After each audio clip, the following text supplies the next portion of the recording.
ಮಾತರ್ಮೇ ಮಾತರಿಶ್ವನ್ನ ಪಿತರತುಲಗುರೋ ಭ್ರಾತರಿಷ್ಟಾಪ್ತಬಂಧೋ ಸ್ವಾಮಿನ್ನ ಸರ್ವಾಂತರಾತ್ಮನ್ನ ಜರ ವಿತರ್ಜನ್ಮ ಮೃತ್ಯಾಮಯಾನಾಂ ಗೋವಿಂದೇ ದೇಹಿ ಭಕ್ತಿಂ ಭವತಿ ಚ ಭಗವನ್ನೂರ್ಜಿತಾಂ ನಿರ್ನಿಮಿತ್ತಾಂ ನಿರ್ವ್ಯಾಜಾಂ ನಿಶ್ಚಲಾಂ ಸದ್ಗುಣಗಣ ಬೃಹತೀಂ ಶಾಶ್ವತೀಮಾಶುದೇವ ನಾರಾಯಣಂ ನಮಸ್ಕೃತ್ಯ ನರಂ ಚೈವ ನರೋತ್ತಮಂ ದೇವೀಂ ಸರಸ್ವತೀಂ ವ್ಯಾಸಂ ತತೋ ಜಯಮುದೀರಯೇ ವಿಜಾನತಾಂ ಅವಿತ್ತಸ್ಯ ಮಧ್ವಸ್ಯ ಜಗತಿ ಗುರೋಃ ಪೂರ್ವಾಚಾರ್ಯಮಹಿಷ್ಠಾನಾಂ ಇಯಂ ಪ್ರಣತಿ ಮಾಲಿಕಾ. ನಾರದರು ಒಂದು ಬಾರಿ ಹಿಮವತ್ ಪರ್ವತದ ತಪ್ಪಲಿನಲ್ಲಿ ಹೋಗ್ತಾ ಇದ್ದಾಗ ಒಬ್ಬ ಕನ್ಯೆಯನ್ನು ಕಂಡ್ರು. ಕನ್ಯಾ ಅಂದ್ರೆ ಏನು ಗೊತ್ತಾ? ಹೊಳೆಯುವವಳು ಅಂತ, ಕನಿ ದೀಪ್ತವಂತ ಧಾತು. ಕನ್ಯಾ ಅಂದ್ರೇನು? ಹೊಳೆಯುವವಳು. ಹಾಗಾದ್ರೆ ಮದುವೆ ಆದವರನ್ನ ಕನ್ಯಾ ಅಂತ ಕರೆಯಲ್ಲ, ಯಾಕೆ? ಹೊಳಪು ಕಳ್ಕೊಂಡಿರ್ತಾರೆ ಅಂತ. ಗಂಡು ಮಕ್ಕಳ ಶೋಷಣೆಯನ್ನ ಕುರಿತು ಯೋಚನೆ ಮಾಡುವ ಹೆಣ್ಣು ಮಕ್ಕಳಿಗೆ, ಗಂಡು ಮಕ್ಕಳನ್ನ ತಮಾಷೆ ಮಾಡಬಹುದು ಅಂತನ್ನುವ ಹೆಣ್ಣು ಮಕ್ಕಳಿಗೆ ಈ ಪದವೇ ಸಾಕು. ಮದುವೆ ಆದವಳನ್ನ ಕನ್ಯೆ ಅಂತ ಕರೆಯೋಲ್ಲ, ಮದುವೆ ಆಗದವಳನ್ನ ಕರೀತಾಳೆ. ಯಾಕೆ ಅಂದ್ರೆ ಹೊಳೆಯುತ್ತಾಳೆ, ತಂದೆ ತಾಯಿಗಳು ಚೆನ್ನಾಗಿ ನೋಡ್ಕೊಂಡಿರ್ತಾರೆ, ಹೊಳಿತಾಳೆ. ಗಂಡನ ಮನೆಯಲ್ಲಿ ಕೆಲಸ, ನೆವೆಯುತ್ತಾಳೆ. ಇಲ್ಲಿ ಸುಮ್ಮನೆ ತಮಾಷೆ ಮಾಡಿದ್ದು. ಒಂದು ಕನ್ಯೆಯನ್ನ ಕಂಡ, ಅವಳು ನೈದಿರೆಗಳ ಜೊತೆಗೆ ಆಟ ಆಡ್ತಾ ಇದ್ಲು. ನಾರದನನ್ನು ನೋಡಿದ ಕೂಡಲೇ ನಾರದ ಅಂತಂದ್ಲಂತೆ. ನಾರದನಿಗೆ ಗುರುತು ಸಿಗಲಿಲ್ಲ, ಆಶ್ಚರ್ಯ ಆಯಿತು. ಆಮೇಲೆ ನಾರದನನ್ನು ನೋಡಿ ನಗುತ್ತಾ ಅವಳು ಆಕಳಿಸಿದಳು. ಆಗ 3 ಜನ ಪುರುಷರು ಬಂದರು. ಅವಳ ಬಾಯೊಳಗಡೆಯಿಂದ 3 ಜನ ಪುರುಷರು ಹೊರಬಂದರು. ಒಳ್ಳೆ ಆಭರಣಗಳನ್ನು ಧರಿಸಿದ್ರು, ಒಳ್ಳೆಯ ಮಣಿಯನ್ನು ಧರಿಸಿದ್ರು. ಆಗ ಅವನು ಕೇಳಿದ, ನೀನು ಯಾರು? ಪದ್ಮೇಂದು ಸದೃಶಾನನೇ, ತಾವರೆಯಂತಹ, ತಂಗದಿರನಂತಹ ಅಂದರೆ ಚಂದ್ರನಂತಹ ಮೋರೆಯವಳೇ, ನೀನು ಯಾರು ಅಂತ. ಅದಕ್ಕೆ ಅವಳು ಹೇಳಿದು, ಸಾವಿತ್ರಿ ನಾಮ ವಿಪ್ರರ್ಷೆ, ನಾನಪ್ಪ ವೇದಮಾತೆ ಅಂದು. ಸಾವಿತ್ರಿ ಅಂದ್ರು ಗಾಯತ್ರಿ ಅಂದ್ರು ಒಂದೇ. ಗಾಯತ್ರಿ ಅಂದ್ರೆ ಏನರ್ಥ? ಗಾಯಂತಂ ತ್ರಾತಿ ಅಥವಾ ತ್ರಾಯತೆ, ಹಾಡುವವನನ್ನ ಕಾಪಿಡುವವಳು. ದೇವರು ಗಾಯತ್ರಿಯೇ, ಗಾಯತ್ರಿಯ ಅಭಿಮಾನಿನಿ ದೇವತೆಯು ಗಾಯತ್ರಿಯೇ. ಲಕ್ಷ್ಮೀದೇವಿ, ಸರಸ್ವತಿ ಇಬ್ಬರನ್ನು ಗಾಯತ್ರಿ ಅಂತ ಕರೀತಾರೆ. ಭಾರತೀಯು ಗಾಯತ್ರಿ, ಅವಳೇ ಸಾವಿತ್ರಿ. ಸವಿತಾ ಅಂತಂದ್ರೆ ಜಗತ್ತನ್ನ ಹೆರುವ ನಾರಾಯಣ ಸವಿತಾ. ಶೂಂ ಪ್ರಾಣಿಗರ್ಭ ವಿಮೋಚನೆ ಅಂತ ಧಾತು. ಸವಿತಾ ಅಂತಂದ್ರೆ ಹೆರುವವ, ಸಾವಿತ್ರಿ ಅಂದ್ರೆ ಹೆರುವವನನ್ನ ಕುರಿತಾದ ಮಂತ್ರ ಸಾವಿತ್ರಿ ಅಂತ. ನಾನು ಸಾವಿತ್ರಿ ಎಂದು. ಸಾವಿತ್ರಿ ಅಂದ್ರೆ ವೇದಮಾತೆ. ಆ ವೇದಮಾತೆ ಏನಿದ್ದಾಳೆ, ತನ್ನ ಪರಿಚಯ ಹೇಳಿಕೊಂಡಾಗ ಅಭಿವಾದಯೇ ತ್ವಾಂ ಸಾವಿತ್ರಿ ಕೃತಾರ್ಥೋಹಂ ಅನಿಂದಿತೆ, ನಾನು ನಿನಗೆ ಅಭಿವಾದನೆ ಮಾಡುತ್ತೇನೆ ಎಂದ್ರು. ಏನು ನಾರದರ ಭಾಗ್ಯ! ಯಾವ ವೇದಗಳು ನಮ್ಮ ಮಾನಸಿಕ ಅಡ್ರೆಸ್ ಅಂತ ಹೇಳಿ ನಾವು ಅಭಿವಾದನೆಯನ್ನು ದೊಡ್ಡವರಿಗೆ ಮಾಡಿಕೊಳ್ಳುತ್ತೇವೋ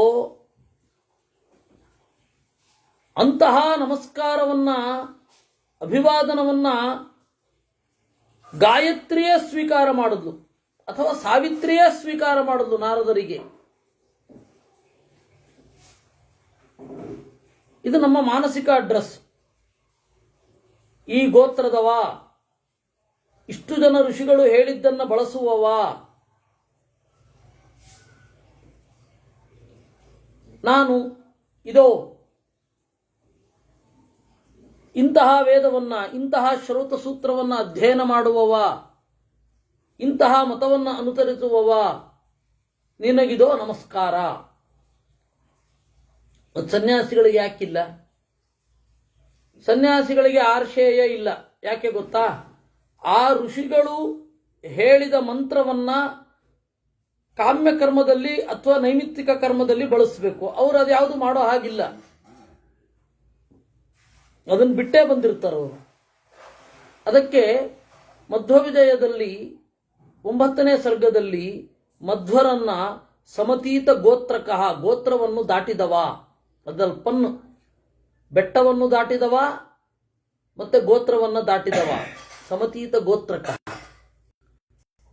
ಇನ್ನು ನಾನು ಈ ವಂಶದವ ಅಂತ ಹೇಳೋ ಹಾಗಿಲ್ಲ ಅವರು. ಕಾರಣ ಏನು ಅಂದ್ರೆ, ವಂಶದವ ಅಂತ ಹೇಳ್ಕೊಳ್ಬೇಕಾದ್ರೆ ಮತ್ತೆ ಯಥಾ ಪ್ರಕಾರ ಕಾಮ್ಯ ಕರ್ಮಗಳನ್ನು ಮಾಡಬೇಕಾಗತ್ತೆ, ಎಲ್ಲ ಕರ್ತವ್ಯಗಳನ್ನು ಮಾಡಬೇಕಾಗತ್ತೆ. ಅದು ಮಾಡೋ ಹಾಗಿಲ್ಲ ಅಂತ ಹೇಳಿ ಆ ಋಣವನ್ನ ಪರಿಹಾರ ಮಾಡಿಕೊಂಡು ಬಂದಿರ್ತಾರೆ ಅವರು. ಆದರೆ ನೈಷ್ಠಿಕ ಬ್ರಹ್ಮಚಾರಿಗಳು ಹೇಳಲೇಬೇಕು, ನೈಷ್ಠಿಕ ಬ್ರಹ್ಮಚಾರಿಗಳು ಹೇಳಲೇಬೇಕು, ಗೃಹಸ್ಥರು ಹೇಳಲೇಬೇಕು, ವಾನಪ್ರಸ್ಥರು ಹೇಳಲೇಬೇಕು ಅಭಿವಾದನವನ್ನ. ಈ ತರಹದ ಅಭಿವಾದನ ನಾರದರು ಯಾರಿಗೆ ಹೇಳಬೇಕಾಯಿತು? ಗಾಯತ್ರಿಗೆ ಹೇಳಿದ್ರು. ನಮಸ್ಕಾರ ಮಾಡ್ತಾ ಇದ್ದೀನಿ ತಾಯಿ, ನನಗೊಂದು ಸಂದೇಹ, ಯಾರು ಹುಟ್ಟಿದ್ದು, ಅವರ ಮೈಯಲ್ಲಿ ಇರುವ ಆಭರಣಗಳು ಏನು ಇತ್ಯಾದಿಗಳ ಬಗ್ಗೆ ನನಗೆ ಹೇಳಬೇಕು ಅಂತ. ನೆನ್ನೆ ಆಗಿದೆ ಇದು, ಪೂರ್ವಕಥಾನುವಾದ ಅಂತ. ಅಗ್ರಜ ಪ್ರಥಮೋತ್ಪನ್ನ ಯಜುರ್ವೇದಸ್ತಥಾ ಪರಃ.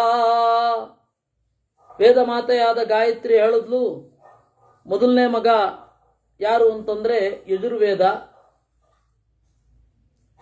ಎರಡನೆಯವನು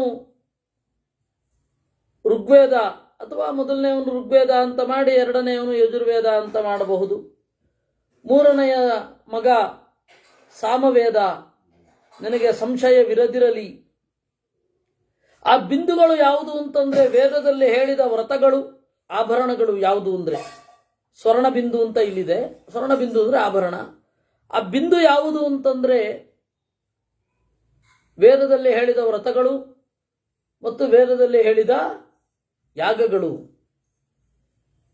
ಇದು ಬೆಳಕು. ಇಷ್ಟು ಹೇಳಿದ ಮೇಲೆ ಅವಳು ಕಣ್ಮರೆಯಾದಳು. ಋಷೇ ಜ್ಞೇಯಂ ಮಯಾ ಚಾಪೀತ್ಯುಕ್ತ್ವಾ ಚಾಂತರಧೀಯತ ತತಸ್ಸ ವಿಸ್ಮಯಾವಿಷ್ಟೋ ನಾರದ ಪುರುಚರಚಭಾ. ಇಷ್ಟು ಹೇಳಿ ಕಣ್ಮರೆಯಾಗಿ ಹೋದಳು ಸಾವಿತ್ರಿ.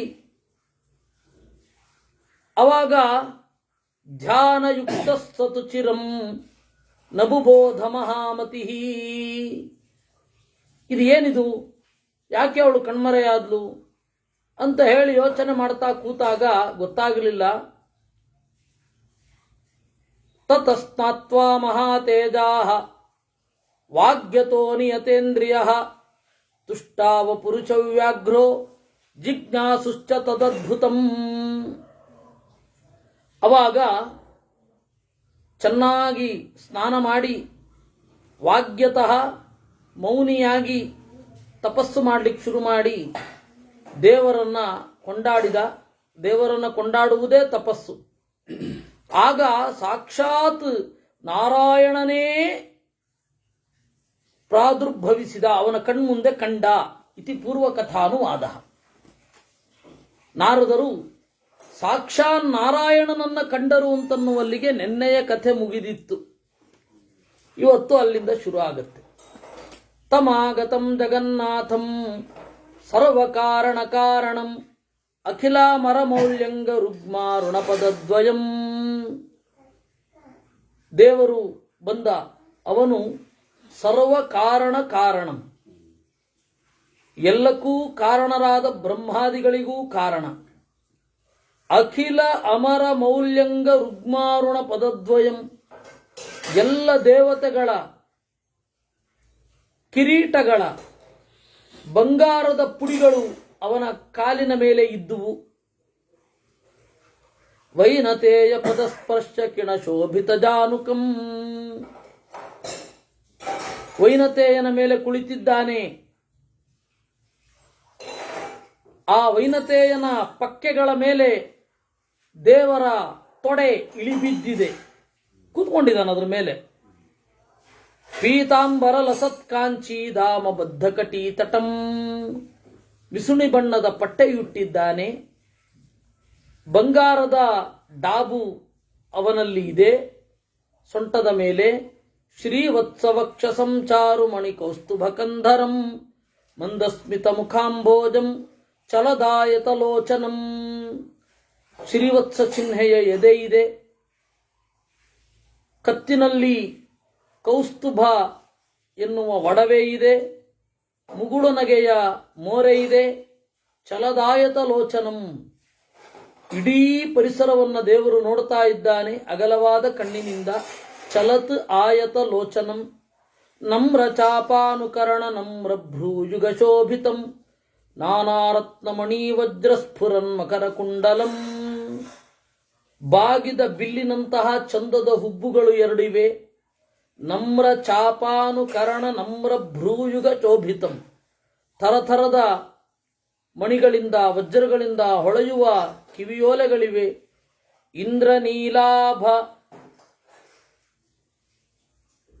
ಇಂದ್ರನೀಲಾಭವರ್ಣಂ ತಂ ಕೇಯೂರಮಕುಟೋಜ್ವಲಂ ದೇವೈರಿಂದ್ರ ಪುರೋಗೈಶ್ಚ ಋಷಿಶೃಂಗೈರಭಿಷ್ಟುತಂ. ನೀಲಿ ಬಣ್ಣದ ಮೈ, ಒಳ್ಳೆಯ ಕಿರೀಟವನ್ನು ತೊಟ್ಟಿದ್ದಾನೆ. ಋಷಿಗಳೆಲ್ಲ ಅವನನ್ನು ಕೊಂಡಾಡ್ತಾ ಇದ್ದಾರೆ. ಇಂದ್ರ ಮೊದಲಾದ ದೇವತೆಗಳೂ ಅವನನ್ನು ಕೊಂಡಾಡ್ತಾ ಇದ್ದಾರೆ. ಇಂತಹ ದೇವರನ್ನ ನೋಡಿ ನಾರದೋ ಜಯ ಶಬ್ದೇನ ವವಂದೇ ಶಿರಸಾಹರಿಂ.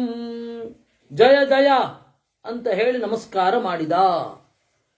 ಜಯ ಅಂತಂದ್ರೆ ನೀನು ಉತ್ಕೃಷ್ಟನಿದ್ದಿ ಅಂತ ನನಗೆ ತಿಳಿಲಿ ಅಂತ. ನೀನು ಎಲ್ಲರಿಗೂ ಮಿಗಿಲು, ಅದ್ರ ಬಗ್ಗೆ ಡೌಟೇ ಇಲ್ಲ. ಆದರೆ ನೀನು ಮಿಗಿಲು ಅಂತ ನನಗೆ ತಿಳಿಬೇಕು. ತತಸ್ಸ ಭಗವಾನ್ ಶ್ರೀಮಾನ್ ಮೇಘ ಗಂಭೀರಯ ಗಿರಾ ಪ್ರಾಹೇಶ ಸರ್ವಭೂತಾನಾಂ ನಾರದಂ ಪತಿತಂ ಕ್ಷಿತೌ. ದೇವರು ಮೋಡದ ಗುಡುಗಿನಂತಹ ಆಳವಾದ ದನಿಯಲ್ಲಿ ನಮಸ್ಕಾರ ಮಾಡಲೆಂದು ಮೈಯನ್ನ ಉದ್ದವಾಗಿ ಮಾಡಿಕೊಂಡಿದ್ದ ನಾರದನನ್ನ ಕುರಿತು ನುಡಿದ. ದೇವರು ಹೇಳಿದ, ಭದ್ರಮಸ್ತು ರುಚೇ ತುಭ್ಯಂ ವರಂ ವರಯಸೂರತ ಯಸ್ತೆ ಮನಸಿ ಸುವ್ಯಕ್ತಂ ಅಸ್ತಿ ಚ ಪ್ರದದಾಮಿ ತತ್.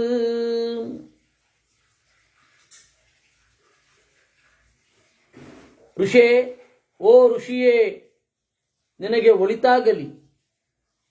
ನೀನು ಬೇಡಿದ್ದನ್ನು ನಾನು ನೀಡುವೆ. ನಿನ್ನ ಮನಸ್ಸಿನಲ್ಲಿ ಏನಿದೆ ಅಂತ ನನಗೆ ಗೊತ್ತಾಗ್ತಾ ಇದೆ, ಅದನ್ನು ಕೊಡ್ತೇನೆ. ಸಚೇಮಂ ಜಯ ಶಬ್ದೇನ ಪ್ರಸೀದೇತ್ಯಾತುರೋ ಮುನಿ ಪ್ರೋವಾಚ ಹೃದಯ ಸಂರೂಢಂ ಶಂಖಚಕ್ರ ಗದಾಧರಂ. ಹೃದಯದಲ್ಲಿ ನೆಲೆಗೊಂಡ ದೇವರನ್ನ ಕುರಿತು ಜಯ ಜಯ ಅಂತ ಹೇಳಿ ನುಡಿದ. ನೋಡಿ, ಇದು ಟ್ವಿಸ್ಟ್. ಹೃದಯ ಸಂರೂಢಂ, ಇದು ಧ್ಯಾನದಲ್ಲಿ ನಡೀತಾ ಇರೋ ಘಟನೆ. ಒಳಗಡೆ ಅವನು ಇದೆಲ್ಲ ಹೊರಗಡೆಯೇ ಆಗಬೇಕು ಅಂತ ಇಲ್ಲ, ಹೊರಗಡೆ ಆಗಬಾರದು ಅಂತನೂ ಇಲ್ಲ. ಹೃದಯ ಸಂರೂಢಂ ಅನ್ನುವ ಶಬ್ದದಿಂದ ಒಳಗಡೆ ನಡೀತಾ ಇರೋ ಕ್ರಿಯೆ ಅಂತ ಹೇಳಲಿಕ್ಕೆ ಅವಕಾಶ ಇದೆ. ಭೀಷ್ಮ ನಾರದ ವಿವಕ್ಷಿತಂ ಜಗನ್ನಾಥ ಮಯಾ ಜ್ಞಾತಂ ತ್ವಯಾಚ್ಯುತ ತತ್ ಪ್ರಸೀದ ಹೃಷಿಕೇಶ ಶ್ರೋತುಮಿಚ್ಛಾಮಿ ತದ್ಧರೇ. ನಾರದರು ಹೇಳಿದ್ರಂತೆ, ನನಗೇನು ಬೇಕು ಅಂತ ನಿನಗೆ ಗೊತ್ತಿದೆ ಅಂದಮೇಲೆ ದಯವಿಟ್ಟು ಹೇಳಿಬಿಡಬಾರದೆ, ಅದನ್ನು ಪ್ರತ್ಯೇಕವಾಗಿ ನಾನು ಅನುವಾದ ಮಾಡಬೇಕೇ ಅಂತಂದ. ಆಗ ತತಸ್ಮಯನ್ ಮಹಾವಿಷ್ಣು ಅಭ್ಯಭಾಷತ ನಾರದಂ. ಆಗ ನಗುತ್ತಾ ದೇವರು ಹೇಳಿದಂತೆ, ಯದೃಷ್ಟಂ ಮಮ ರೂಪಂತು ವೇದಾನಾಂ ಚಿರಸಿತ್ವಯ ನಿರ್ದ್ವಂದ್ವಾ ನಿರಹಂಕಾರಾ ಶುಚಯ ಶುದ್ಧಲೋಚನಾ. ಒಂದು ಘಟನೆ ಆಯಿತು ಅಲ್ಲಿ. ಆ ಋಗ್ವೇದದ ಯಜುರ್ವೇದದ ತಲೆಗಳ ಮೇಲೆ ಇರುವ ಮಣಿಗಳು ಯಾವುದು ಅಂದ್ರೆ ನನ್ನ ರೂಪಗಳು ಅಂತಂದ ದೇವರು. ಅವಳು ಹೇಳಿದ್ಲು, ನಾನೂ ಕೂಡ ಈ ಮಣಿಗಳನ್ನು ತಿಳಿಬೇಕು ಅಂತ ಇದೆ ಅಂತ. ಅಂದ್ರೆ ವೇದಕ್ಕೆ ಅಭಿಮಾನಿನಿಯಾದ ಲಕ್ಷ್ಮೀದೇವಿಯೂ ತಿಳಿದುಕೊಳ್ಳಬೇಕಾದ ದೇವರ ರೂಪಗಳಿವೆ ಅಂತಾಯ್ತು. ಅವಳು ಅದನ್ನೇ ಹೇಳಿದ್ದು. ನಾನು ಕೂಡ ಅದನ್ನು ತಿಳ್ಕೊಳ್ಬೇಕು ಅಂತ ಇದೆ ಅಂತ ಹೇಳಿದ್ದು. ಆ ಪದ ಹೀಗಿದೆ, ಋಷೇ ಜ್ಞೇಯಂ ಮಯಾ ಚಾಪೀತಿ ಉಕ್ತ್ವಾ ಚಾಂತರಧೀಯತ ಅಂತ 51ನೆಯ ಶ್ಲೋಕ. ಋಷಿಯೇ, ನಾನು ಆ ನನ್ನ ತಲೆಯ ಮೇಲಿರುವ ಮಣಿಗಳನ್ನು ತಿಳ್ಕೊಳ್ಬೇಕು ಅಂತ ಇದೆ ಅಂತ. ಇವಳು ವೇದವಾದರೆ ವೇದಾಭಿಮಾನಿನಿಯಾದ ಲಕ್ಷ್ಮೀದೇವಿಯ ತಲೆಯಲ್ಲಿ ಹೊಳೆಯುವ ಮಣಿಗಳು ಯಾವುದು ಅಂತಂದ್ರೆ ಪರಮಾತ್ಮನ ರೂಪಗಳು. ಆ ರೂಪಗಳು ಎಲ್ಲವೂ ಕೂಡ ನಿರ್ದ್ವಂದ್ವಾಹ, ಸುಖ ದುಃಖ, ಸೋಲು ಗೆಲುವು ಇತ್ಯಾದಿ ದ್ವಂದ್ವಗಳಿರದೇ ಇರುವುದು. ಪೊಳ್ಳು ಅಭಿಮಾನ ಇಲ್ಲ, ನಿರಹಂಕಾರಾಹ, ಶುಚಿಗಳು, ಶುದ್ಧ ಲೋಚನಾಹ, ತಿಳಿಯಾದ ಕಣ್ಣಿನವುಗಳು. ತಮ್ಮಾಂ ಪಶ್ಯಂತಿ ಸತತಂ ತಾನ್ ಪೃಚ್ಛಯದಿ ಹೆಚ್ಚಸಿ ಯೇ ಯೋಗಿನೋ ಮಹಾಪ್ರಾಜ್ಞಾಃ ಮದಂಶಾಯೇ ವ್ಯವಸ್ಥಿತಾಃ. ತಮ್ಮಾಂ ಪಶ್ಯಂತಿ ಸತತಂ, ಅತ್ಯಂತ ಶುಚಿಗಳಾದವರು ಆ ರೂಪಗಳನ್ನು ನೋಡುತ್ತಾರೆ. ಆ ರೂಪಗಳ ಬಗ್ಗೆ ನೀನು ಬಯಸಿದರೆ ನಾನೇ ಹೇಳ್ತೇನೆ ಎಂದ ದೇವರು. ಅಂದ್ರೆ ದೇವರೇ ತನ್ನ ಬಗೆಗೆ ಹೇಳ್ಕೊಳ್ತಾ ಇದ್ದಾನೆ. ಬೇಕಾ ಹೇಳ್ತೀನಿ ಇಂದ ಕೇಳು. ಯೇ ಯೋಗಿನೋ ಮಹಾಪ್ರಾಜ್ಞಾಃ ಮದಂಶಾಯೇ ವ್ಯವಸ್ಥಿತಾಃ. ಬಹಳ ಜನ ಯೋಗಿಗಳಿದ್ದಾರೆ, ಅವರಲ್ಲಿ ನನ್ನ ಸನ್ನಿಧಾನ ಇದೆ. ಅದರಿಂದಾಗಿ ಯೋಗಿಗಳ ಪ್ರಸಾದ ನನ್ನ ಪ್ರಸಾದವೂ ಹೌದು. ಋಷಿಗಳ ಅನುಗ್ರಹ ಆಗಬೇಕು ಅಂದ್ರೆ ನನ್ನ ಅನುಗ್ರಹ ಆಗಬೇಕು ಅಂತಾನೆ ಅರ್ಥ. ಇದನ್ನ ಮಧ್ವರು ತಮ್ಮ ಹಾಡಿನಲ್ಲಿ ಧರ್ಮಾರ್ಥ ಕಾಮತುಮತಿ ಪ್ರಚಯಾದ್ಯಚೇತ ತನ್ಮಂಗಲಂ ವಿರದತೆ ಯದಪಾಂಗಲೇ ಚಮ್ಮಂತ ಷಡ್ವರ್ಗ ನಿಗ್ರಹ ನಿರಸ್ತತಮಸ್ತದೋಚಾಧ್ಯಾಯಂತಿ ವಿಷ್ಣು ಮೃಚಯೋ ಯದಪಾಂಗಲೇ ಚಂ ಅಂತ. ಷಡ್ವರ್ಗವನ್ನು ನಿಗ್ರಹಿಸಿದ ಋಷಿಗಳು, ಅವರ ದೇವರನ್ನ ಆಶ್ರಯಿಸಿದವರಾದ ಋಷಿಗಳೂ ಬೇಕಾದದ್ದನ್ನು ನೀಡುತ್ತಾರೆ. ಇನ್ನು ಇಂತಹವರಿಗೆಲ್ಲರಿಗೂ ಕೂಡ ಸೆಲೆಯಾದವಳು ಲಕ್ಷ್ಮೀದೇವಿ.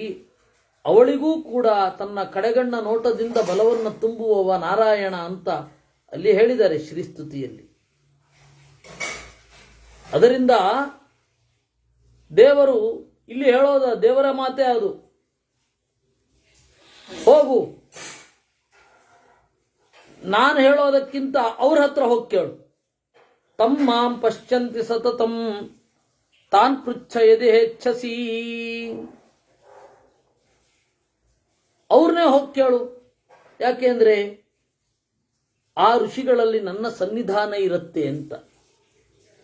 ಇವತ್ತು ತತ್ವನ್ಯಾಸ ಮತ್ತೆ ಮಾತೃಕಾನ್ಯಾಸ ದೇವರ ಸನ್ನಿಧಾನಕ್ಕಾಗಿಯೇ ನಾವು ಮಾಡುವಂಥದ್ದು.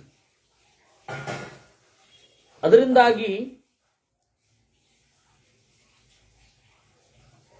ನನ್ನ ಅಂಶ ಅವರಲ್ಲಿ ಇರ್ತದೆ. ಯೇ ಯೋಗಿನೋ ಮಹಾಪ್ರಾಜ್ಞಾಃ ಮದಂಶಾಯೇ ವ್ಯವಸ್ಥಿತಾಃ ತೇಷಾಂ ಪ್ರಸಾದಂ ದೇವರಚೇ ಮತ್ಪ್ರಸಾದಮವೈಹಿ ತತ್. ನನ್ನ ಭಕ್ತರ ಅನುಗ್ರಹ ಅಂದ್ರೆ ನನ್ನ ಅನುಗ್ರಹ ಅಂತಾನೆ ತಿಳ್ಕೋ.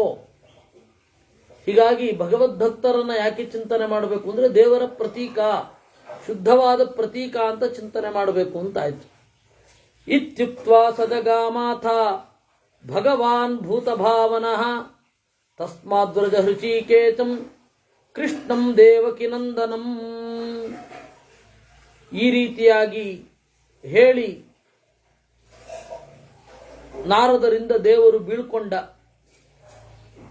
ಇಲ್ಲಿ ಕಥೆ ಕಟ್ಟಾಗ್ಬಿಡತ್ತೆ. ಇಲ್ಲಿಗೆ ಕಥೆ ನಿಂತು ಸೀದಾ ಭೀಷ್ಮಾಚಾರ್ಯರು ಧರ್ಮರಾಜನಿಗೆ ಹೇಳ್ತಾರೆ, ಅವತ್ತು ನಾರದರಿಗೆ ಹೇಳಿದನಲ್ಲ ನಾರಾಯಣ, ಅವನೇ ಇಲ್ಲಿ ಕೃಷ್ಣನಾಗಿದ್ದಾನೆ, ಅವನನ್ನು ಕೇಳು. ತಸ್ಮಾದ್ವ್ರಜ ಹೃಷಿಕೇಶಂ ಕೃಷ್ಣಂ ದೇವಕಿ ನಂದನಂ ಏತಮಾರಾಧ್ಯ ಗೋವಿಂದಂ ಗತಾ ಮುಕ್ತಿಂ ಹರ್ಷಯಃ. ಜ್ಞಾನಿಗಳೆಲ್ಲ ಈ ನಾರಾಯಣನನ್ನ ಆರಾಧಿಸಿ ಮುಕ್ತಿಯನ್ನ ಹೊಂದಿದವರು. ಏಷ ಕರ್ತ ವಿಕರ್ತ ಚ ಸರ್ವಕಾರಣ ಕಾರಣಂ. ಇವನು ಜಗತ್ತಿನ ಸ್ರಷ್ಟೃ, ಇವನು ವಿಕರ್ತಾಚ, ಜಗತ್ತನ್ನು ಬದಲಾಯಿಸಿದವನು, ಎಲ್ಲ ಕಾರಣಗಳಿಗೂ ಕಾರಣ. ಮಯಾಪ್ಯೇತ ಶ್ರುತಂ ರಾಜನ್ ನಾರದಾತ್ ನಿಬೋಧತತ್ ಸ್ವಯಮೇವ ತಮಾಚಷ್ಟ ಭಗವಾನ್ ನಾರದೋ ಮುನಿ. ಈ ಕಥೆಯನ್ನ ನಾನು ಕೇಳಿದ್ದು ಸ್ವಯಂ ನಾರದರ ಬಾಯಲ್ಲಿ. ನಾರದರಿಗೆ ಹೀಗಾಯಿತು ಅಂತ. ಸಮಸ್ತತಂ ತಾರ ವಿಘಾತ ಕಾರಣಂ ಭಜಂತಿ ಯೇ ವಿಷ್ಣುಮನನ್ಯಮಾನತಾಃ ತೇ ಯಾಂತಿ ಸಾಯುಜ್ಯಮತೀವ ದುರ್ಲಭಂ ಇತೀವ ನಿತ್ಯಂ ಹೃದಯ ವರ್ಣಯಂತಿ. ಎಲ್ಲ ಸಂಸಾರವನ್ನು ನಾಶ ಮಾಡುವ ನಾರಾಯಣನನ್ನ ಅನನ್ಯಮಾನತಾಃ ಭಜಂತಿ. ಏಕಾಗ್ರವಾಗಿ ಯಾವ ಯೋಗಿಗಳು ಹೊಂದುತ್ತಾರೋ ಅವರು ಸಾಯುಜ್ಯವನ್ನು ಹೊಂದುತ್ತಾರೆ. ಆದ್ದರಿಂದಾಗಿ ಹೃದಯದಲ್ಲಿ ಅವನನ್ನು ಚಿಂತಿಸುತ್ತಾರೆ ಅಂತ ಹೇಳುವಲ್ಲಿಗೆ 190ನೇ ಅಧ್ಯಾಯ. ಯುಧಿಷ್ಠಿರ ಪಿತಾಮಹ ಮಹಾಪ್ರಾಜ್ಞ ಪುಂಡರೀಕಾಕ್ಷಮಚ್ಯುತಂ ಕರ್ತಾರಮಕೃತಂ ವಿಷ್ಣುಂ ಭೂತಾನಾಂ ಪ್ರಭವಾಪ್ಯಯಂ. ಪಿತಾಮಹ, ಓ ಅಜ್ಜ, ಮಹಾಪ್ರಾಜ್ಞ, ಹಿರಿದಾದ ಅರಿವಿನವನೇ, ಪುಂಡರೀಕಾಕ್ಷಂ, ಅಗಲವಾದ ಕಣ್ಗಳ, ಅಚ್ಯುತಂ ಎಂದೂ ಜಾರದ, ಕರ್ತಾರಂ ಜಗತ್ತನ್ನು ಸೃಷ್ಟಿ ಮಾಡುವ, ಅಕೃತಂ ಯಾರಿಂದಲೂ ಹುಟ್ಟದ, ಭೂತಾನಾಂ ಪ್ರಭವಾಪ್ಯಯಂ ಎಲ್ಲ ಜೀವರ ಹುಟ್ಟು ಸಾವಿಗೆ ಕಾರಣನಾದ, ವಿಷ್ಣುಂ ಎಲ್ಲರ ಅಂತರ್ಯಾಮಿಯಾದ, ನಾರಾಯಣಂ ಗುಣಗಳ ಸೆಲೆಯಾದ, ಋಷಿಕೇಶಂ ಇಂದ್ರಿಯಗಳ ಒಡೆಯನಾದ, ಗೋವಿಂದಂ ಎಲ್ಲ ಮಾತುಗಳು ತಲುಪುವ ತಾಣವಾದ, ಅಪರಾಜಿತಂ ಎಂದೂ ಸೋಲದ, ಕೇಶವಂ ನಾಲ್ಮೊಗ ಐಮೊಗರನ್ನು ನಿಯಂತ್ರಿಸುವ. ಕ ಅಂತಂದ್ರೆ ನಾಲ್ಮೊಗ ಅಂದ್ರೆ ಬ್ರಹ್ಮ, ಚತುರ್ಮುಖ ಬ್ರಹ್ಮ. ಐಮೊಗ ಐದು ಮೋರೆಯವ, ಧ್ಯೇಯ ಪಂಚಮುಖೋ ರುದ್ರ, ಐದು ಮೋರೆಯ ಸದಾಶಿವ. ಅಚ್ಚ ಕನ್ನಡದಲ್ಲಿ ಐಮೊಗ ಅಂತಾರೆ. ನಾಲ್ಮೊಗ ಐಮೊಗರನ್ನ ನಿಯಂತ್ರಿಸುವ ನಾರಾಯಣನನ್ನ ತತ್ವೇನ ಶ್ರೋತುಮಿಚ್ಛಾಮಿ, ಪೂರ್ಣವಾಗಿ ಕೇಳಲು ಬಯಸುತ್ತೇನೆ. ಭೀಷ್ಮ ಶ್ರುತೋಯಮರ್ಥೋ ರಾಮಸ್ಯ ಜಾಮದಗ್ನ್ಯಸ್ಯ ಜಲ್ಪತಃ ನಾರದಸ್ಯ ಚ ದೇವರಚೇ ಕೃಷ್ಣದ್ವೈಪಾಯನಸ್ಯ ಚ. ನಾನು ಈ ಮಾತನ್ನ ಪರಶುರಾಮ ದೇವರಿಂದ ಕೇಳಿದ್ದೇನೆ ಅಂತಾರೆ. ನೋಡಿ, ಅದಕ್ಕೆ ಮಧ್ವಾಚಾರ್ಯರು ತಾತ್ಪರ್ಯ ನಿರ್ಣಯದಲ್ಲಿ ಪರಶುರಾಮ ದೇವರಿಂದ ಭೀಷ್ಮಾಚಾರ್ಯರು ಬಹಳ ವರ್ಷಗಳ ಕಾಲ ತತ್ವಶಾಸ್ತ್ರವನ್ನೂ ಕಲಿತರು ಅಂತ ಇದೆ. ನೋಡಿ, ಮೂಲದಲ್ಲಿ ಇರದಿರುವುದನ್ನ ಮಧ್ವರು ಹೇಳಲೇ ಇಲ್ಲ. ನಾಮೂಲಂ ಲಿಖ್ಯತೆ ಕಿಂಚಿತ್ ಅಂತ ಹೇಳಿ ಮಲ್ಲಿನಾಥ ಹೇಳಿದ ಅಂತ ಮಲ್ಲಿನಾಥನನ್ನ ಹೊಗಳುತ್ತಾರೆ. ಮಲ್ಲಿನಾಥ ಅಂತ ಒಬ್ಬ ಕಾಮೆಂಟೇಟರ್, ಶೇಕ್ಸ್ಪಿಯರ್ಗೆ ಶ್ಮಿಟ್ ಅಂತನ್ನುವ ಒಬ್ಬ ಟೀಕಾಕಾರ ಇದ್ದಾನೆ. ಹಾಗೆ ಕಾಳಿದಾಸನಿಗೆ ಮಲ್ಲಿನಾಥ ಅಂತ. ಸಂಸ್ಕೃತ ಸಾಹಿತ್ಯವನ್ನು ಇವತ್ತು ಓದುವಾಗ ಮಲ್ಲಿನಾಥನನ್ನು ಓದಲೇಬೇಕು, ಆ ಅನಿವಾರ್ಯ ಇದೆ. ಅಂದ್ರೆ ಒಂದು ಕಾವ್ಯಕ್ಕೆ ಯಾವ ರೀತಿ ವ್ಯಾಖ್ಯಾನ ಮಾಡ್ತಾನವನು ಅಂತ ಅದೊಂದು ಅತ್ಯಂತ ಗಮನಾರ್ಹ. ಆ ಮಲ್ಲಿನಾಥನ ಮಾತು ನಾಮೂಲಂ ಲಿಖ್ಯತೆ ಕಿಂಚಿತ್ ನಾನಪೇಕ್ಷಿತ ಮುಚ್ಯತೆ ಅಂತ. ಮೂಲದಲ್ಲಿ ಇಲ್ಲದೆ ಇರುವುದನ್ನು ಹೇಳುವುದೇ ಇಲ್ಲ. ಅನಪೇಕ್ಷಿತವಾದದ್ದನ್ನೂ ನಾನು ಹೇಳೋಲ್ಲ ಅಂತ.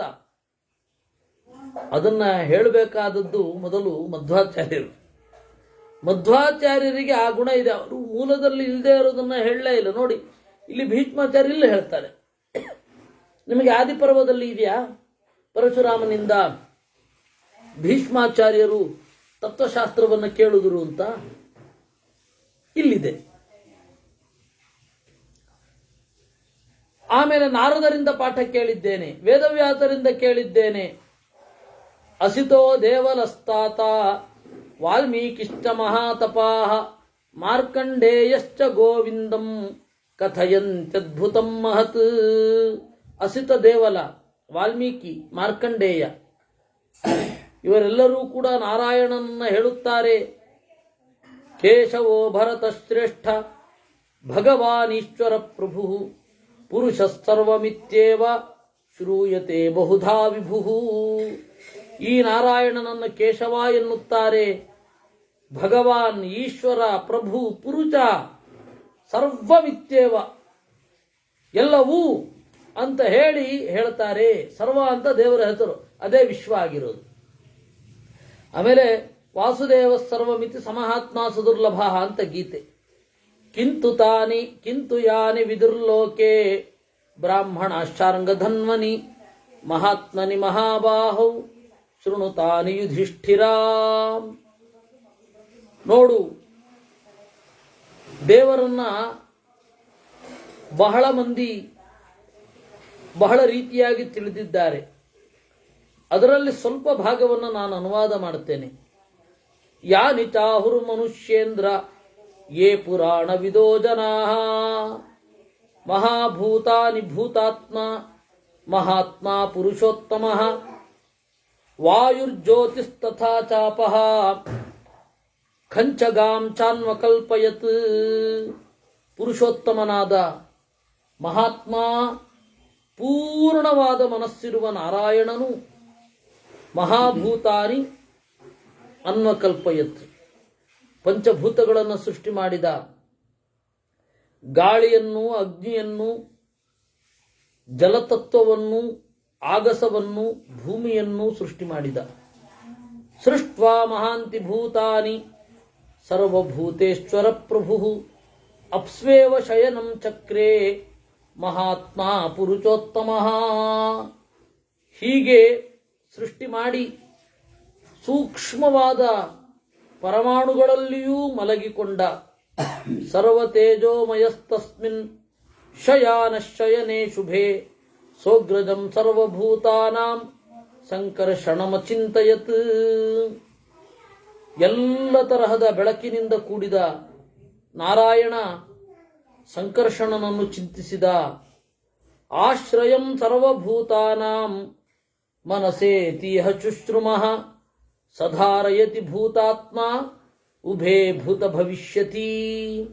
ಆ ಸಂಕರ್ಷಣ ಶೇಷನಲ್ಲಿ ನೆಲೆ ನಿಂತು ಇಡೀ ಭೂಮಿಯನ್ನ ಧಾರಣೆ ಮಾಡಿದ. ಪ್ರದ್ಯುಮ್ನಮಸೃಜತ್ತಸ್ಮಾತ್ ಸರ್ವತೇಜ ಪ್ರಕಾಶಕಂ ಅನಿರುದ್ಧ ತಥೋ ಜಜ್ಞೆ ಸರ್ವಶಕ್ತಿರ್ಮಹಾದ್ಯುತಿ. ಆಮೇಲೆ ದೇವರೇನು ಮಾಡಿದ? ತನ್ನನ್ನು ಪ್ರದ್ಯುಮ್ನಾಗಿ ಸೃಷ್ಟಿಸಿಕೊಂಡ.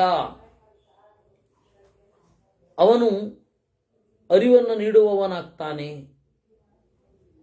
ಅನಿರುದ್ಧಸ್ತತೋ ಜಜ್ಞೆ ಸರ್ವಶಕ್ತಿರ್ಮಹಾದ್ಯುತಿ. ಅಲ್ಲಿಂದ ಹುಟ್ಟಿದವ ಅನಿರುದ್ಧ. ಈ ಮೂಲ ರೂಪ ಪದ್ಮನಾಭ ರೂಪ. ಅದು ಅಪ್ಸು ವ್ಯೋಮಗತ ಶ್ರೀಮಾನ್ ಯೋಗ ನಿದ್ರಾಂ ಉಪೇಯಿವಾನ್. ಪರಮಾಣುಗಳಲ್ಲಿ ಮತ್ತೆ ಹಿರಿದಾದ ಆಗಸ ಅಬ್ಸಲ್ಯೂಟ್ ಸ್ಪೇಸ್ನಲ್ಲಿ ದೇವರು ಮಲಗಿದ್ದಾನೆ. ಯೋಗ ನಿದ್ರೆಯನ್ನು ಹೊಂದಿದ್ದಾನೆ. ಯೋಗ ಅಂದ್ರೆ ಜ್ಞಾನ, ನಿದ್ರೆ ಅಂದ್ರೆ ಅದೆರಡು ವಿರುದ್ಧ ವಸ್ತುತಃ. ಜ್ಞಾನಪೂರ್ವಕವಾದ ನಿದ್ರೆ ಅಂತೆ.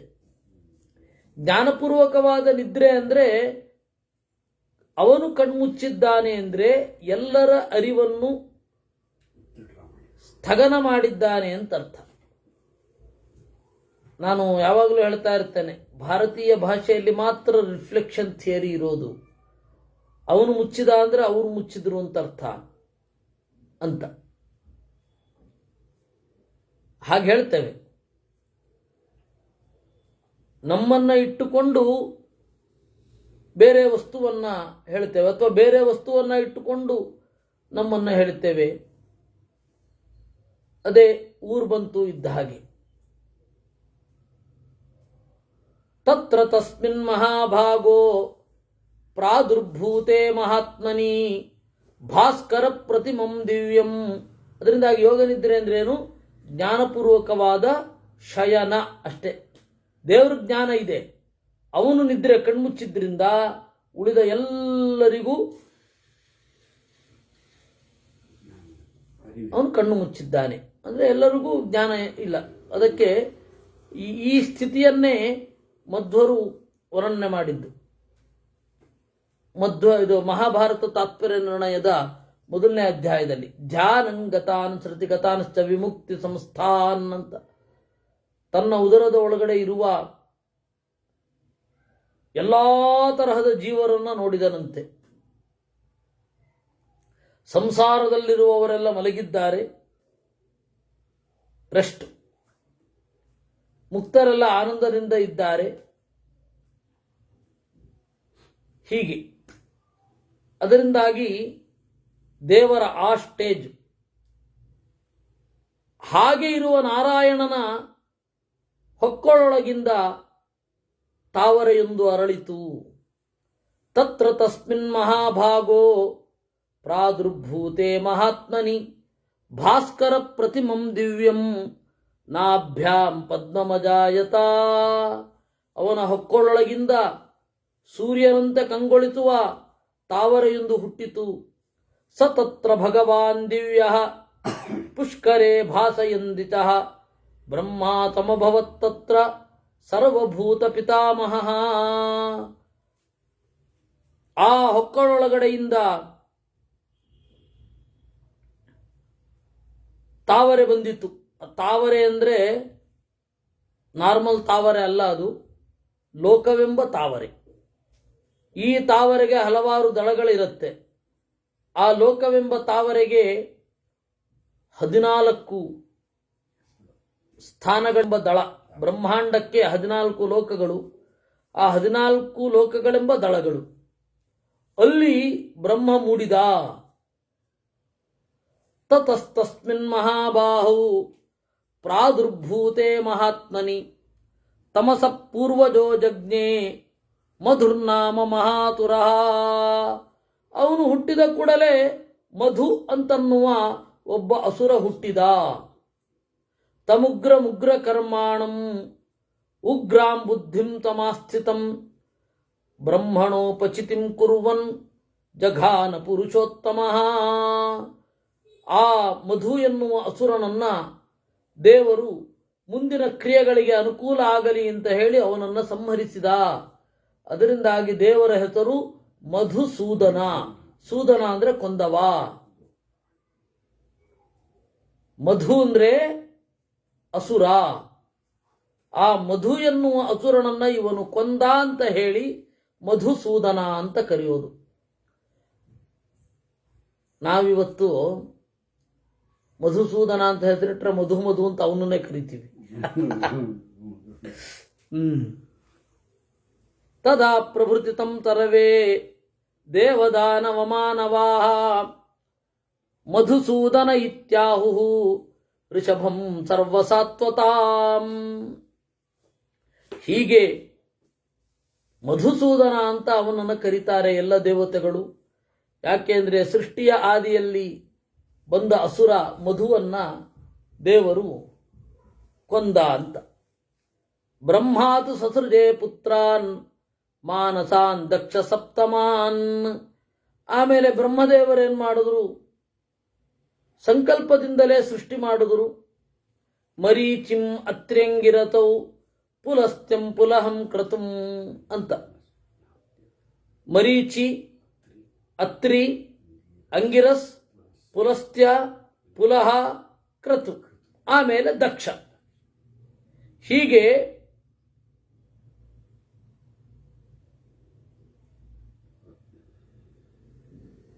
7 ಜನರನ್ನು ಸೃಷ್ಟಿ ಮಾಡಿದ್ರು. ಇಲ್ಲಿ ಮಧ್ಯದಲ್ಲಿ ಒಂದು ಪ್ರಶ್ನೆ, ಕೃಷ್ಣಪ್ರಸಾದ ಗುತ್ತಿಯವರದು, ಮಧು ಮತ್ತು ಮಧುಕೈಟಭರು ಬೇರೆನಾ ಅಂತ. ಇಲ್ಲ, ಮಧು ಮತ್ತೆ ಕೈಟಭ ಇಬ್ಬರು ಅಸುರರು, ಅವರಿಬ್ಬರನ್ನ ಈಗಲೇ ಕೊಂದಿದ್ದು. ಆದರೆ ಇಲ್ಲಿ ಮಧುವಿನ ಬಗ್ಗೆ ಮಾತ್ರ ಹೇಳಿದ್ರು ಅಷ್ಟೆ, ಕೈಟಭನ ಬಗ್ಗೆ ಮೌನ, ಅದಕ್ಕೆ ನಾನು ಹೇಳಲಿಲ್ಲ. ಹರಿವಂಶದಲ್ಲಿ ಇಬ್ಬರೂ ಕೂಡ ಹೇಗೆ ಬಿಹೇವ್ ಮಾಡಿದ್ರು ಅಂತ ಅಲ್ಲಿ ಉಂಟು. ಇಲ್ಲಿ ದಕ್ಷ ಮೊದಲಾದ 7 ಜನರನ್ನು ಸೃಷ್ಟಿ ಮಾಡಿದ ಬ್ರಹ್ಮದೇವರು ಸೃಷ್ಟಿ ಮಾಡಿದ್ರು. ಮರೀಚಿ ಕಾಶ್ಯಪಂ ತಾತ ಪುತ್ರಮಗ್ರಜಮಗ್ರಜ. ಆಮೇಲೆ ಮರೀಚಿ ಏನು ಮಾಡಿದ್ರು, ಮರೀಚಿ ಋಷಿಗಳು ಕಾಶ್ಯಪನನ್ನ ಹುಟ್ಟಿಸಿದರು. ಅಂಗುಷ್ಠಾದಸೃಜದ್ ಬ್ರಹ್ಮ ಮರೀಚೇರಪಿ ಪೂರ್ವಜಂ. ಹೆಬ್ಬೆಟ್ಟಿನಿಂದ ದಕ್ಷನನ್ನ ಸೃಷ್ಟಿ ಮಾಡಿದ್ರು. ತಸ್ಯ ಪೂರ್ವಮಜಾಯಂತ ದಶತಿಸ್ರಶ್ಚ ಭಾರತ.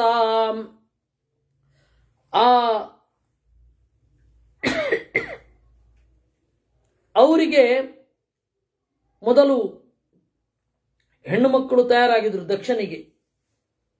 ದಕ್ಷನಿಗೆ 13 ಜನ ಹೆಣ್ಣು ಮಕ್ಕಳು.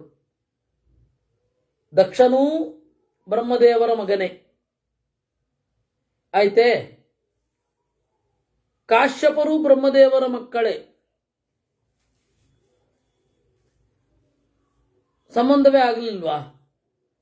ಸೃಷ್ಟಿಯ ಆರಂಭದಲ್ಲಿ ಅದು ಲೆಕ್ಕಕ್ಕೆ ಬರಲ್ಲ. ಒಂದು ದೇವತೆಗಳಲ್ಲಿ ಆ ಥರದ ಸಂಬಂಧವೇ ಇಲ್ಲ. ಇನ್ನೊಂದು, ನಾನು ಅದೇ ಹೇಳ್ತಾ ಇರ್ತೇನೆ, ಮುಂಡಿಗೆಗಳನ್ನು ಸೀರಿಯಸ್ ಆಗಿ ತಗೋಬೇಡ್ರಪ್ಪ. ಯಾಕೆ ಗೊತ್ತಾ? ಅದು ಲೋಕದ ರೀತಿಯಲ್ಲಿ ಪುರಾಣವನ್ನು ಚಿಂತನೆ ಬೇರೆ ತರಹ ಮಾಡಲಿಕ್ಕೆ, ಪುರಾಣದಲ್ಲಿರುವ ಕ್ಯಾರೆಕ್ಟರ್ಗಳನ್ನು ಲೋಕದ ರೀತಿಯಲ್ಲಿ ಚಿಂತನೆ ಮಾಡಲಿಕ್ಕೆ ಇರುವಂತಹ ಒಂದು ರೀತಿ ಅಷ್ಟೇ ಅದು. ಅದರಿಂದಾಗಿ ಮುಂಡಿಗೆಯನ್ನು ನೋಡಿ ಹೋ ಹೋ ಹೋ ಅಂತ ಅನ್ಬೇಡಿ, ಅದು ಉಪಾಸನೆಗೆ ಪ್ರಯೋಜನ ಇಲ್ಲ. ದೇವರ ಕಥೆಯನ್ನ ಅಥವಾ ಪುರಾಣದ ಕಥೆಯನ್ನ ಇನ್ನೊಂದು ರೀತಿಯಲ್ಲಿ ಅನುಸಂಧಾನ ಮಾಡಲಿಕ್ಕೆ ಅನುಕೂಲ ಆಗುವ ಒಂದು ಆಟ ಅಷ್ಟೇ ಅದು. ಇರಲಿ. ಅದರಲ್ಲಿ ಮೊದಲನೇ ಅವಳು ದಿತಿ. ಸರ್ವಧರ್ಮ ವಿಚೇತಜ್ಞ,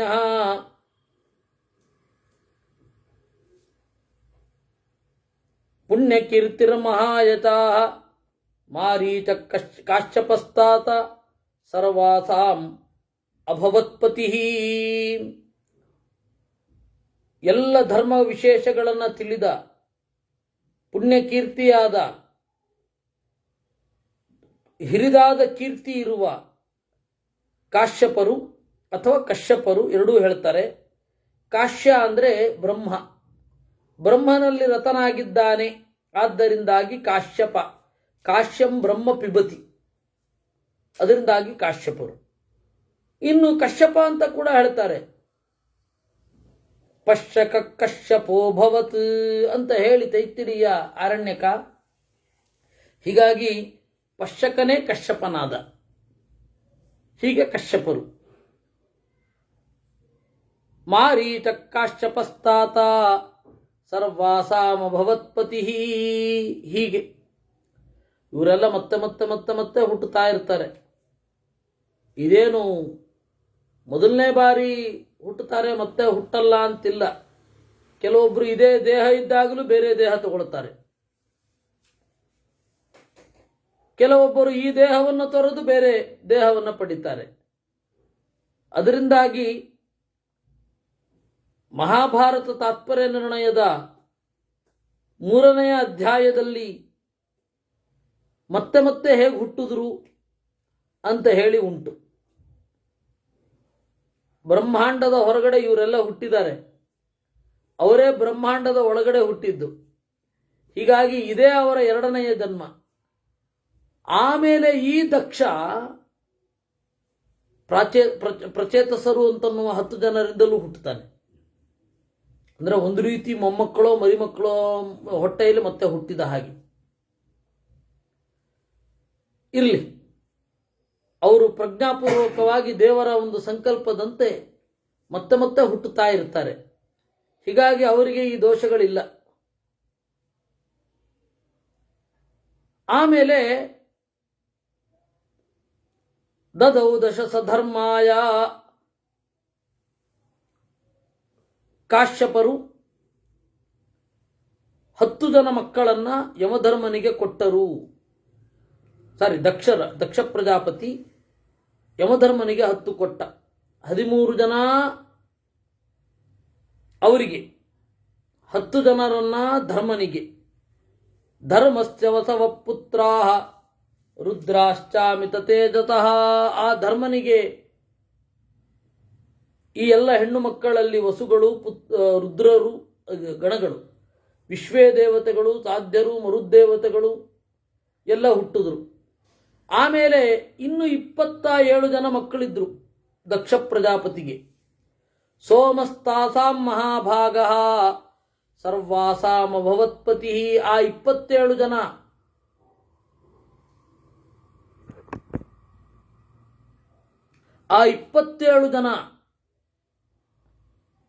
ನಕ್ಷತ್ರಾಭಿಮಾನಿ ದೇವತೆಗಳು,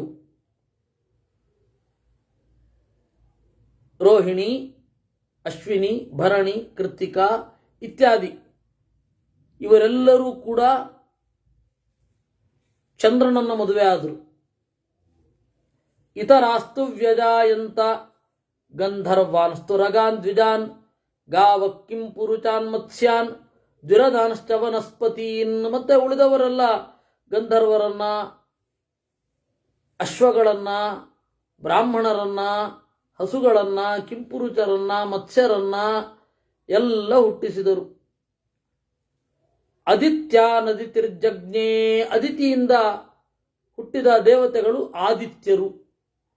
ತೇಷಾಂ ವಿಷ್ಣುರು ವಾಮನೋಭೂತ್ ಗೋವಿಂದಶ್ಚಾಭವತ್ ಪ್ರಭು.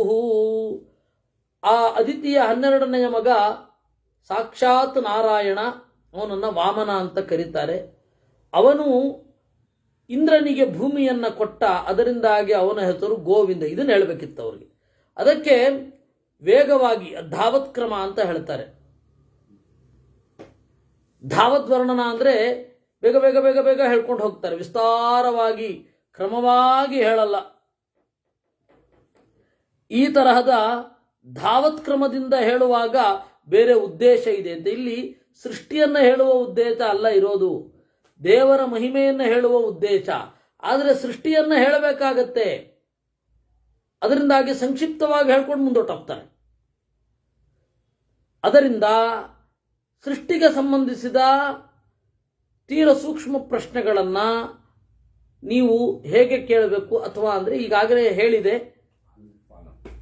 ಮಹಾಭಾರತ ತಾತ್ಪರ್ಯ ನಿರ್ಣಯದ 3ನೇ ಅಧ್ಯಾಯದಲ್ಲಿ ಅದನ್ನು ನಾನು ಇದೇ ಮಹಾಭಾರತದ ಮುಂಚೆ ಅದನ್ನು ಹೇಳಿದ್ದೇನೆ. ಅಲ್ಲಿ ನೋಡಿ ಸಂದೇಹ ಬಂದ ಮೇಲೆ ಇಲ್ಲಿಗೆ ಬನ್ನಿ. ಯಾಕೆಂದರೆ ಮತ್ತೆ ಮತ್ತೆ ಹುಟ್ಟಿದವರ ಬಗ್ಗೆ ಎಷ್ಟು ಬಾರಿ ಹುಟ್ಟಿದ್ರು, ಯಾವ್ಯಾವಾಗ ಹುಟ್ಟಿದ್ರು, ಹೇಗೆ ಹುಟ್ಟಿದ್ರು, ಯಾಕೆ ಅವರು ಹೀಗಾಯಿತು ಇತ್ಯಾದಿಗಳನ್ನೆಲ್ಲ ಅಲ್ಲಿ ಮಹಾಭಾರತ ತಾತ್ಪರ್ಯ ನಿರ್ಣಯ 3ನೇ ಅಧ್ಯಾಯದಲ್ಲಿ ಇದೆ, ನೀವು ಅಲ್ಲಿ ನೋಡುವುದು. ಸರಿ, ಇಲ್ಲಿಗೆ ಬನ್ನಿ. ತೇಷಾಂ ವಿಷ್ಣುರು ವಾಮನೋಭೂತ್ ತಸ್ಯ ವಿಕ್ರಮಣಾಚ್ಚಾಪಿ ದೇವಾನಾಂ ಶ್ರೀರವರ್ಧತಾ ದಾನವಾಶ್ಚ ಪರಾಭೂತಾ ದೈತೇಯಿ ಚಾತುರಿ ಪ್ರಜಾ. ತಸ್ಯ ವಿಕ್ರಮಣಾಚ್ಚಾಪಿ, ಅವನ ಹೆಜ್ಜೆ ಇಟ್ಟದ್ರಿಂದ ದೇವತೆಗಳ ಸಂಪತ್ತು ಬೆಳೆಯಿತು. ಅದಕ್ಕೆ ತ್ರಿವಿಕ್ರಮ ಅಂತಂದ್ರು. ದಾನವರು ಸೋತರು. ವಿಪ್ರಚಿತ್ತಿ ಪ್ರಧಾನಾಶ್ಚ ದಾನವಾನ ಸೃಜತ್ ಪ್ರಭು ಧನು. ಇನ್ನು ಧನು ಅನ್ನುವವಳು ವಿಪ್ರಚಿತ್ತಿ ಮೊದಲಾದ ದಾನವರನ್ನು ಸೃಷ್ಟಿ ಮಾಡಿದಳು, ಹೆತ್ತಳು. ದಿತಿಸ್ತು ಸರ್ವಾನತುರಾನ್ ಮಹಾಸತ್ವಾನ್ ವ್ಯಜಾಯತ. ದಿತಿ ಅಸುರರನ್ನು ಹುಟ್ಟಿಸಿದಳು. ಆಮೇಲೆ ಇಲ್ಲಿಗೆ ಸೃಷ್ಟಿಯ ಕ್ರಮವನ್ನು ಪ್ರಧಾನವಾಗಿ ಮುಗಿಸಿ ದೇವರ ಮಹಿಮೆಯನ್ನು ಮತ್ತೆ ಹೇಳಲಿಕ್ಕೆ ಶುರು ಮಾಡುತ್ತಾರೆ. ಅಹೋರಾತ್ರಂಚ ಕಾಲಂಚ ತಥರ್ತೂನ್ ಮಧುಸೂದನ ಪೂರ್ವಾಹ್ನಂಚಾಪರಾಹ್ನಂಚ ಸರ್ವಮೇವಾನ್ವಕಲ್ಪಯತ್. ಬೆಳಗ್ಗಿನ ಮತ್ತೆ ರಾತ್ರಿಯ ಅಭಿಮಾನಿ, ಋತುವಿನ ಅಭಿಮಾನಿ, ಎಲ್ಲರನ್ನ ಋತುಗಳನ್ನ ದೇವರು ಹುಟ್ಟಿಸಿದ. ಬುದ್ಧ್ವಾ ಪಶ್ಚೋ ಸೃಜನ್ ಮೇಘಾನ್ ತಥಾ ಸ್ಥಾವರ ಜಂಗಮಾನ್ ಪೃಥಿವೀಂ ಸೋಸೃಜದ್ವಿಶ್ವಾಂ ಸಹಿತಾಂ ಭೂರಿ ತೇಜತಾಂ. ಆಮೇಲೆ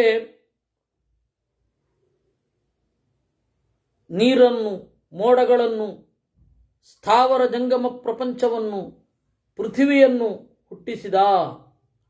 ತತಃ ಕೃಷ್ಣೋ ಮಹಾಬಾಹು ಪುನರೇವ ಯುಧಿಷ್ಠಿರ ಬ್ರಾಹ್ಮಣಾನಾಂ ಶತಂ ಶ್ರೇಷ್ಠಂ ಮುಖಾದಭ್ಯಸೃಜತ್ ಪ್ರಭು. ಆಮೇಲೆ 100 ಜನ ಬ್ರಾಹ್ಮಣರನ್ನು ಮುಖದಿಂದ ಸೃಷ್ಟಿಸಿದ. ಪ್ರಾತಿನಿಧಿಕವಾಗಿ ಬಾಹುಭ್ಯಾಂ ಕ್ಷತ್ರಿಯ ಶತಂ, ತೋಳುಗಳಿಂದ 1,000 ಜನ 100 ಜನ ಕ್ಷತ್ರಿಯರನ್ನು, ವೈಶ್ಯಾನಾಮೂರುತಶತಂ, ತೊಡೆಯಿಂದ ವೈಶ್ಯರನ್ನು, ಹಲವಾರು ಜನ ಶೂದ್ರರನ್ನು ಅಂದರೆ ಶೂದ್ರ ವರ್ಣಾಭಿಮಾನಿಗಳನ್ನು ಕಾಲುಗಳಿಂದ ಸೃಷ್ಟಿಸಿದ. ಸ ಏವಂ ಚತುರೋ ವರ್ಣಾನ್ ಸಮುತ್ಪಾದ್ಯ ಮಹಾತಪಾಃ ಅಧ್ಯಕ್ಷಂ ಸರ್ವಭೂತಾನಾಂ ಧಾತಾರಮಕರೋತ್ ಪ್ರಭು. ಹೀಗೆ 4 ವರ್ಣಗಳನ್ನು ಸೃಷ್ಟಿಸಿ ಬ್ರಹ್ಮದೇವರನ್ನ ಎಲ್ಲ ಸಮಗ್ರ ಜೀವ ಪ್ರಪಂಚಕ್ಕೆ ಅಧ್ಯಕ್ಷನನ್ನಾಗಿ ಮಾಡಿದ. ಅಧ್ಯಕ್ಷ ಅಂತಂದ್ರೆ ಎಲ್ಲರನ್ನ ನೋಡಿಕೊಳ್ಳುವವ, ಎಲ್ಲರನ್ನ ಕಾಣುವವ ಅಂತ. ವೇದ ವಿದ್ಯಾ ವಿಧಾತಾರಂ ಬ್ರಹ್ಮಾಣಮಮಿತದ್ಯುತಿಂ ಭೂತ ಮಾತೃಗಣಾಧ್ಯಕ್ಷಂ ವಿರೂಪಾಕ್ಷಂಚ ಸೋಸೃಜತ್. ವೇದ ವಿದ್ಯೆಯನ್ನ ಜಗತ್ತಿಗೆ ಕೊಡುವ, ಪ್ರಜ್ಞೆಯಿಂದ ಎಲ್ಲರನ್ನೂ ಹೊತ್ತ ಬ್ರಹ್ಮದೇವರನ್ನು ಸೃಷ್ಟಿ ಮಾಡಿದ. ಆಯ್ತಾ? ನೀವು ತಂತ್ರಸಾರ ಸಂಗ್ರಹದಲ್ಲಿ ಬ್ರಹ್ಮನ ಧ್ಯಾನ ಇದೆ.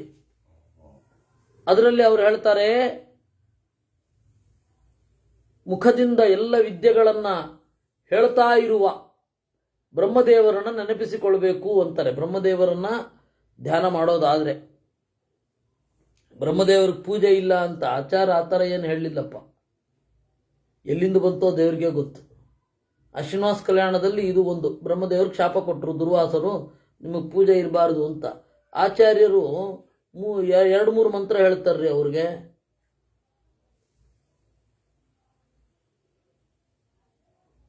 ಹಿರಣ್ಯಗರ್ಭ ಮಂತ್ರ, ಬ್ರಹ್ಮ ಪಂಚಾಕ್ಷರಿ, ಹಿರಣ್ಯಗರ್ಭ ಅಷ್ಟಾಕ್ಷರಿ, ಆಮೇಲೆ ಬ್ರಹ್ಮದೇವರನ್ನ ಕುರಿತಾದ ಸ್ತೋತ್ರ, ಧ್ಯಾನ ವಿಧಿ ಎಲ್ಲವನ್ನೂ ಹೇಳ್ತಾರೆ. ಅದು ಎಲ್ಲಿಂದ ಇವ್ರಿಗೆಲ್ಲ ಕನಸು ಬೀಳುತ್ತೋ ದೇವರಿಗೆ ಗೊತ್ತು. ಆಚಾರಂತೂ ಹೇಳಲಿಲ್ಲ. ಭೂತ ಮಾತೃಗಣಾಧ್ಯಕ್ಷಂ ವಿರೂಪಾಕ್ಷಂಚ ಸೋಸೃಜತ್. ನಾವು ಇವತ್ತು ಏನೇನಂತ ಅನ್ಕೊಂಡಿದ್ದೇವೆ ಅದು ಆಚಾರ್ಯರ ಸಾಹಿತ್ಯವನ್ನು ಸೂಕ್ಷ್ಮವಾಗಿ ನೋಡಿದಾಗ ಅದರ ಸರಿ ತಪ್ಪುಗಳನ್ನು ನಾವು ಚಿಂತನೆ ಮಾಡಬಹುದು, ಮಾಡಬೇಕಲ್ವಾ? ನಾವು ಮಾಧ್ವರು ಅಂತ ಹೇಳಿಕೊಳ್ಳೋದು ಯಾಕೆ? ನಾವು ಮಾಧ್ವರು ಅಂತ ಹೇಳಿಕೊಂಡ ಮೇಲೆ ಸ್ವಯಂ ಉದ್ಭವ ಮೂರ್ತಿಯನ್ನು ಆಚಾರ್ಯರು ಹೇಳಲಿಲ್ಲ. ನಪ್ರತೀಕೆ ನಹಿತಃ ಅಂತ ನೋಡಿದಾಗ ಅಲ್ಲಿ ಇಲ್ಲ. ಪ್ರತಿಮೆಯೇ ದೇವರಲ್ಲ ಅಂದಾಗ ದೇವರು ಯಾವುದೋ ಒಂದು ಬೆಟ್ಟವಾಗಿ ಪರಿಣಮಿಸಲಿಕ್ಕೆ ಸಾಧ್ಯವೇ ಇಲ್ಲ. ಅದೆಲ್ಲ ಯಾಕಿನ್ನೂ ಇಟ್ಕೊಂಡಿದ್ದೇವೋ ದೇವರಿಗೆ ಗೊತ್ತು. ಆಚಾರ್ಯರೇ ಬಾಯಿ ತೆರೆದು ಹೇಳಿದ್ದು ಏನಂತ? ಕೇವಲ ಸ್ತ್ರೀಯಿಂದ ಸೃಷ್ಟಿ ಇಲ್ಲ ಅಂತ. ಮತ್ತ್ಯಾಕೆ ಪಾರ್ವತಿಯ ಮೈಯ ಮಣ್ಣಿನಿಂದ ಹುಟ್ಟಿದ್ದು ಅಂತ ಹೇಳಿದ್ದು? ಆ ತರಹ ಇಲ್ಲಪ್ಪ. ನಾವು ಮಧ್ವರನ್ನ ಓದಬೇಕು. ಮಧ್ವರ ಮಾತಿಗೆ ವಿರುದ್ಧವಾದ ಉಳಿದವುಗಳನ್ನು ಮ್ಯೂಟ್ ಮಾಡಬೇಕು ಅಥವಾ ಬೇರೆ ಅರ್ಥ ಕಲ್ಪನೆ ಮಾಡಬೇಕು. ಇರಲಿ. ಇನ್ನು ವೇದ ವಿದ್ಯಾ ವಿಧಾತಾರಂ ಅಂತ ತಂತ್ರಸಾರದ ನೆನಪಾಯಿತು. ಅಲ್ಲಿಂದ ಒಂದು ಸ್ವಲ್ಪ ಆಚೆ ಹೋಯಿತು. ಭೂತ ಮಾತೃಗಣಾಧ್ಯಕ್ಷಂ ವಿರೂಪಾಕ್ಷಂಚ ಸೋಸೃಜತ್. ಆಮೇಲೆ ಭೂತಗಳ ಮಾತೃಗಣಗಳ ಒಡೆಯನಾದ ರುದ್ರದೇವರನ್ನೂ ಸೃಷ್ಟಿ ಮಾಡಿದ ವಿರೂಪಾಕ್ಷ, ಮುಖಕ್ಕೆ ಹೊಂದದ ಕಣ್ಣಿನವ ವಿರೂಪಾಕ್ಷ. ಹಾಗೆ ಆ ತರಹ ದೇವರನ್ನ ಸದಾಶಿವನನ್ನು ಸೃಷ್ಟಿ ಮಾಡಿದ ಅನ್ನುವಲ್ಲಿಗೆ 35ನೆಯ ಅಧ್ಯಾಯ, ಇದು 191ನೆಯ ಅಧ್ಯಾಯ, ಇದು 191ನೆಯ ಅಧ್ಯಾಯದಲ್ಲಿ 35 ಶ್ಲೋಕಗಳಾಗಿವೆ. ನಾಳೆ ಮತ್ತೆ ನಾಡಿದ್ದು ರಾಮಾಯಣ, ಮತ್ತೆ ಸೋಮವಾರದಿಂದ ಮತ್ತೆ ನಾವಿದನ್ನು ನೋಡಲಿದ್ದೇವೆ. ಕೃಷ್ಣಾರ್ಪಣಮಸ್ತು.